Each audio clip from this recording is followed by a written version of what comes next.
ರಾಜ್ಯ ಬಿಜೆಪಿಯ ಕತೆ ಮನೆಯೊಂದು ಮೂರು ಬಾಗಿಲು ಅನ್ನೋ ರೀತಿಯಲ್ಲಾಗಿದೆ. ರಾಜ್ಯದಲ್ಲಿ ರಾಜ್ಯಾಧ್ಯಕ್ಷರ ಬಣ ಒಂದು ಮತ್ತು ಅಸಮಾಧಾನಿತರ ಬಣ ಮತ್ತೊಂದು. ರಾಜ್ಯದ ಶಾಸಕರು ಬಸನಗೌಡ ಪಾಟೀಲ್ ಯತ್ನಾಳ್ ಅತೃಪ್ತರು ಈ ಯಡಿಯೂರಪ್ಪನವರ ಕುಟುಂಬದ ವಿರುದ್ಧ ಸೆಟೆದು ನಿಂತಿರೋರು ಬಣ ಬಡಿದಾಟವನ್ನು ಇತ್ತೀಚೆಗೆ ತೀವ್ರಗೊಳಿಸಿದ್ದಾರೆ. ಇವತ್ತು ಯತ್ನಾಳ್ ಅಂಡ್ ಟೀಮ್ನ ವಕ್ಫ್ ಹೋರಾಟ ಆರಂಭ ಆಗುತ್ತೆ. ಬೀದರ್ನಲ್ಲಿ ಇವತ್ತು ಚಾಲನೆಯನ್ನ ಕೊಡ್ತಾರೆ ಯತ್ನಾಳ್. ಒಂದು ವಾರ ಹೋರಾಟವನ್ನು ನಡೆಸ್ತಾರೆ ರೆಬಲ್ ಟೀಮ್. ವಕ್ಫ್ ಹೋರಾಟದಲ್ಲಿ ರಮೇಶ್ ಜಾರಕಿಹೊಳಿ ಇರ್ತಾರೆ, ಅರವಿಂದ್ ಲಿಂಬಾವಳಿ ಇರ್ತಾರೆ ಮತ್ತು ಇತ್ತೀಚೆಗೆ ಈ ಅಸಮಾಧಾನಿತರ ಪಟ್ಟಿ ಸೇರಿರೋ ಪ್ರತಾಪ್ ಸಿಂಹ ಇರ್ತಾರೆ, GM ಸಿದ್ದೇಶ್ವರ್ ಸೇರಿ ಹಲವರು ಇವತ್ತು ಸಾಥ್ ಕೊಡೋ ಸಾಧ್ಯತೆ ಇದೆ. ಅತೃಪ್ತರು ಯಾರ್ಯಾರು ಅನ್ನೋದನ್ನ ನೀವು ಪ್ರಶ್ನೆ ಮಾಡಿದ್ರೆ ಅವರು ಬಹುತೇಕ ಇವತ್ತು ಕಾಣಿಸ್ಕೊಳ್ತಾರೆ. ಆದರೆ ಯಾರ್ಯಾರು ಬರ್ಬೋದು, ಬಹಳಷ್ಟು ಜನ ಬರದೇ ಇರೋ ಕೂಡ ಇರ್ಬೋದು. ಯಾಕಂದರೆ ಬೀದರ್ನಲ್ಲಿ ಆಗೋದು, ಬೀದರ್ನಲ್ಲಿ ಆಗ್ತಾ ಇದ್ದಂಗೆ ಸಾಮಾನ್ಯವಾಗಿ ಬೀದರ್ ಶಾಸಕರಲ್ಲಿ ಬರಬೇಕು. ಯಾಕಂದರೆ ಯತ್ನಾಳ್ ಕರಿತಾ ಇರುವಂಥ ಹೋರಾಟ BJPಯಿಂದ ನಡೀತಾ ಇರುವಂಥ ಹೋರಾಟ ಅಂತ. ಆದರೆ ಬೀದರ್ನ ಶಾಸಕರು ಇವತ್ತು ಬರ್ತಾರಾ ಅನ್ನೋದೇ ಪ್ರಶ್ನೆ. ಏನು ಶಾಸಕರು ಬರಲ್ಲ, ಅಲ್ಲಿನ ಪ್ರಮುಖ ನಾಯಕರುಗಳು ಕೂಡ ಬರೋ ಸಾಧ್ಯತೆಗಳು ಬಹಳ ಕಡಿಮೆ. ಮತ್ತು ಈ ಅಸಮಾಧಾನಿತರ ಗುಂಪಿನಲ್ಲಿ ಕಾಣಿಸ್ಕೊಳ್ಳದೇ ಇರುವಂಥ ನಾಯಕರು, BJPಯ ರಾಜ್ಯಾಧ್ಯಕ್ಷರ ಗುಂಪಲ್ಲಿ ಕಾಣಿಸ್ಕೊಂಡಿರೋರು ಇವತ್ತು ಈ ಬೀದರ್ನಲ್ಲೇ ಕಾರ್ಯಕ್ರಮಕ್ಕೆ ಚಾಲನೆ ಕೊಟ್ಟರು ಕೂಡ ಅಲ್ಲಿ ಬರದೇ ಇರುವ ಸಾಧ್ಯತೆಗಳು ದಟ್ಟವಾಗಿದೆ. ಬಟ್ ಯಾರ್ಯಾರು ಅಸಮಾಧಾನಿತರಿದ್ದಾರೆ ಅವರೆಲ್ಲರೂ ಕೂಡ ಇವತ್ತಿನ ಈ ಚಾಲನೆ ಕಾರ್ಯಕ್ರಮಕ್ಕೆ ಬರ್ತಾರೆ, ಅಲ್ಲಿ ಸಿಗ್ತಾರೆ ಅನ್ನೋದು ಇವತ್ತಿನ ಮಾಹಿತಿ. ಬಟ್ ಒಂದು ಕಡೆ BJPಯ ಹೀನಾಯ ಸೋಲು, ರಾಜ್ಯದಲ್ಲಿ 3 ಕ್ಷೇತ್ರಗಳಲ್ಲಿ ಆಗಿರುವ ಸೋಲು, ಅದಾದ ನಂತರ ನಡೀತಾ ಇರುವಂಥ ವಕ್ಫ್ ಹೋರಾಟ ಎಲ್ಲವೂ ಕೂಡ BJPಯಲ್ಲಿ ಏನೂ ಸರಿ ಇಲ್ಲ ಅನ್ನೋದನ್ನ ಬಹಳ ಪ್ರಮುಖವಾಗಿ ಹೇಳ್ತಾ ಇದೆ. BJPಯ ರಾಷ್ಟ್ರೀಯ ವರಿಷ್ಠರು ಕೂಡ ಇದಕ್ಕೆ ಯಾವುದಕ್ಕೂ ತಲೆ ಕೆಡಿಸ್ಕೊಂಡಂಗೆ ಕಾಣ್ತಾ ಇಲ್ಲ. ಒಂದೇ ಒಂದು ಮಾತು ಯತ್ನಾಳ್ ಅವರಿಗೆ ಬೇಡ ಹೋರಾಟ ಮಾಡಬೇಡಿ ಅಂತಾನೂ ಹೇಳ್ತಾ ಇಲ್ಲ.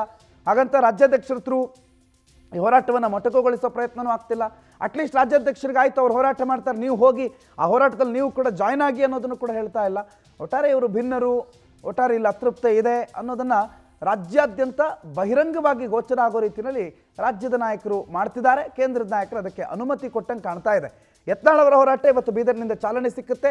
1 ವಾರಗಳ ಕಾಲ ರಾಜ್ಯಾದ್ಯಂತ ಪ್ರವಾಸ ಮಾಡ್ತಾರಂತೆ. ಎಲ್ಲೆಲ್ಲಿ ವಕ್ಫ್ನಿಂದ ಜನ ತೊಂದರೆಗೆ ಅನುಭವಿಸಿದ್ದಾರೆ, ಎಲ್ಲೆಲ್ಲಿ ಜನರಿಗೆ ಪ್ರಾಬ್ಲಮ್ ಆಗಿದೆ, ಅವರೆಲ್ಲರ ಪ್ರಾಬ್ಲಮ್ಗಳನ್ನು, ನೋವುಗಳನ್ನು ಆಲಿಸಲಾಗುತ್ತೆ ಮತ್ತು ಒಂದು ಹೋರಾಟದ ರೂಪರೇಷೆ ಮುಖಾಂತರ ಜನರನ್ನು ಸಂಘಟಿಸುವ ಪ್ರಯತ್ನ ಕೂಡ ಇಲ್ಲಿ ಆಗುತ್ತೆ. ದೀಪಾ ಈ ಬಗ್ಗೆ ಮಾಹಿತಿ ಕೊಡ್ತಾರೆ. ನ್ಯೂಸ್ ಡೆಸ್ಕ್ನಿಂದ ನೇರ ಸಂಪರ್ಕದಲ್ಲಿ ಜಾಯ್ನ್ ಆಗಿದ್ದಾರೆ. ದೀಪಾ, ಇವತ್ತು ಹೋರಾಟ ನಡೀತಾ ಇದೆ. ಬಟ್ ಹೋರಾಟ ನಡೆಯುವ ಸಂದರ್ಭದಲ್ಲಿ ಇದು ಅತೃಪ್ತರ ಹೋರಾಟ, ಇದಕ್ಕೆ ಬ್ರೇಕ್ ಹಾಕಬೇಕು ಅನ್ನುವ ಪ್ರಯತ್ನ ಹೈಕಮಾಂಡ್ ಕೂಡ ಮಾಡ್ತಾ ಇಲ್ಲ. ಅಟ್ಲೀಸ್ಟ್ ಅಲ್ಲ, ಇದು ಅತೃಪ್ತರ ಹೋರಾಟ ಅಲ್ಲ ಅಂತ ತೋರಿಸ್ಕೋಬೇಕು. ವಿಜೇಂದ್ರ ಅವರು ರಾಜ್ಯಾಧ್ಯಕ್ಷರು ಸೇರಿದಂತೆ BJP ನಾಯಕರು ಹೋಗಿ ಆ ಹೋರಾಟಕ್ಕೆ ಅಂತ ಹೇಳಿ ಹೈಕಮಾಂಡ್ ಇವ್ರಿಗೂ ಹೇಳ್ತಾ ಇಲ್ಲ. ಹೈಕಮಾಂಡ್ ಏನು ಮಾಡ್ತಾ ಇದೆ? ಸುಮ್ಮನೆ ಕೂತ್ಕೊಂಡು ನೋಡ್ತಾ ಇದೆಯಾ ಅಥವಾ ಕೈ ಬಿಟ್ಬಿಟ್ಟಿದೆಯಾ ರಾಜ್ಯ BJPಯ ವಿಚಾರಕ್ಕೆ? ಪ್ರಣುತ್, ರಾಜ್ಯ BJP ಕಂಪ್ಲೀಟ್ ಆಗಿ ಒಡೆದ ಮನೆ ಆಗಿದೆ ಅಂದ್ರೆ ತಪ್ಪಾಗ್ಲಿಕ್ಕಿಲ್ಲ. ಯಾಕಂದ್ರೆ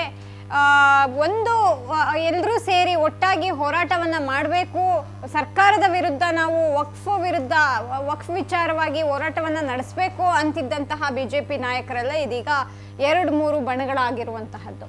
ಈ ಬಣಗಳು ಇದೇ ಮೊದಲಲ್ಲ, ಹಿಂದೆಯೂ ಕೂಡ ಸಾಕಷ್ಟು ರೀತಿಯಾಗಿ ಭಿನ್ನರು ವಿಜೇಂದ್ರ ವಿರುದ್ಧ ಒಂದಿಷ್ಟು ಬಹಿರಂಗ ಹೇಳಿಕೆಗಳನ್ನ ಕೊಟ್ಟು ಇದನ್ನು ಮಾಡ್ತಿದ್ರು. ಆದರೆ ಇದೀಗ ಇಡೀ ರಾಜ್ಯಾದ್ಯಂತ ಎಲ್ಲರಿಗೂ ಗೊತ್ತಾಗೋ ಹಾಗೆ ಪ್ರತ್ಯೇಕವಾದಂತಹ ಹೋರಾಟವನ್ನ ಮುಂದುವರಿಸಿರುವಂತಹದ್ದು.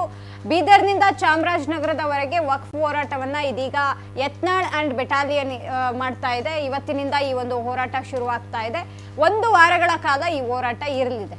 ಆದರೆ ಇಲ್ಲಿ ಹೋರಾಟ ಮಾಡ್ತಾರೆ ಅಥವಾ ಸರ್ಕಾರದ ವಿರುದ್ಧ ಯಾವುದೋ ಪ್ರತಿಭಟನೆ ನಡೀತಿದೆ ಅನ್ನೋ ಎಲ್ಲದಕ್ಕಿಂತ ಮುಖ್ಯವಾಗಿ BJPಯಲ್ಲಿ ಎಲ್ಲವೂ ಸರಿ ಇಲ್ಲ ಅನ್ನೋದು ಗೊತ್ತಾಗ್ತಾ ಇರುವಂತಹದ್ದು. ನೀವು ಹೇಳಿದಂತೆ ವರಿಷ್ಠರು ಇಷ್ಟೊತ್ತಿಗೆ ಒಂದು ಕಡಿವಾಣವನ್ನ ಯಾವುದಾದ್ರೂ ಒಂದು ಟೀಮಿಗೆ ಹಾಕಬಹುದಿತ್ತು. ವಿಜೇಂದ್ರ ಅವ್ರಿಗಾದ್ರೂ ನೀವೇ ಅವರ ಟೀಮಲ್ಲಿ ನಿಂತು ಲೀಡ್ ಮಾಡಿ ಅಥವಾ ನೀವು ಅವರಲ್ಲಿ ಭಾಗಿಯಾಗಿ ಅನ್ನುವಂತಹದ್ದನ್ನಾದ್ರೂ ಹೇಳ್ಬಹುದಿತ್ತು. ಅಥವಾ ಯತ್ನಾಳ್ ಟೀಮು ಒಂದು ಸೂಚನೆಯನ್ನ ಯತ್ನಾಳ್ ಟೀಮ್ಗೆ ಕೊಡಬಹುದಿತ್ತು. ಹೀಗೆಲ್ಲ ಮಾಡಿದ್ರೆ ತಪ್ಪು ಸಂದೇಶ ಹೋಗುತ್ತೆ ಅಂತ. ಆದ್ರೆ ಮೇಲ್ನೋಟಕ್ಕೆ ಗೊತ್ತಾಗ್ತಾ ಇರುವಂತಹ ವಿಚಾರ ಏನಂದ್ರೆ 3 ಕ್ಷೇತ್ರಗಳನ್ನ BJP ಕಳೆದುಕೊಂಡಿದೆ. 3ರಲ್ಲಿ ಯಾವುದು ಕೂಡ BJPಯ ಪಾಲಾಗಿಲ್ಲ. ಎಲ್ಲ ಒಂದ್ ಕಡೆ ಆ ನಿಟ್ಟಿನಲ್ಲಿ ಎಲ್ಲವನ್ನೂ ಕೂಡ ಕೈ ಬಿಡ್ತಾ BJP ಹೈಕಮಾಂಡ್ ಅನ್ನುವಂತಹ ಪ್ರಶ್ನೆ ಸಹಜವಾಗಿ ಮೂಡುತ್ತೆ. ಒಂದ್ ಕಡೆ ವಿಜೇಂದ್ರ ಅವರ ಪ್ರತಿಷ್ಠೆಯೂ ಕೂಡ ಆಗಿತ್ತು.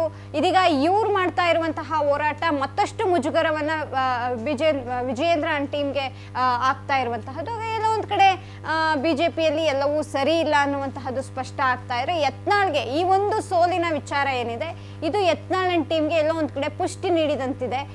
ವಿಜೇಂದ್ರ ಅವರ ನೇತೃತ್ವ ಸರಿ ಇಲ್ಲ, ಬಿಜೆಪಿ ರಾಜ್ಯಾಧ್ಯಕ್ಷ ಅನ್ನುವಂತಹ ನಿಟ್ಟಿನಲ್ಲಿ ಬಹಿರಂಗವಾಗಿ ಹೇಳಿಕೆಗಳನ್ನ ಕೊಡ್ತಾ ಇದ್ದಂತಹ ನಾಯಕರುಗಳು ಇದೀಗ ಈ ಸೋಲಿನ ಬಳಿಕ ಆ ಒಂದು ಹೇಳಿಕೆಗಳು, ಆ ಒಂದು ಅಭಿಪ್ರಾಯಗಳನ್ನ ಮತ್ತಷ್ಟು ಹೆಚ್ಚು ಮಾಡ್ತಾರೆ ಅಂತ ಅನ್ಸುತ್ತೆ. ಅದರ ಭಾಗವಾಗಿಯೇ ಇವತ್ತಿನ ಹೋರಾಟವೂ ಕೂಡ ಇರುತ್ತೆ ಅನ್ನುವಂತಹದ್ದು ಪ್ರಣೋತ್. ದೀಪಾ ಮಾಹಿತಿಗೆ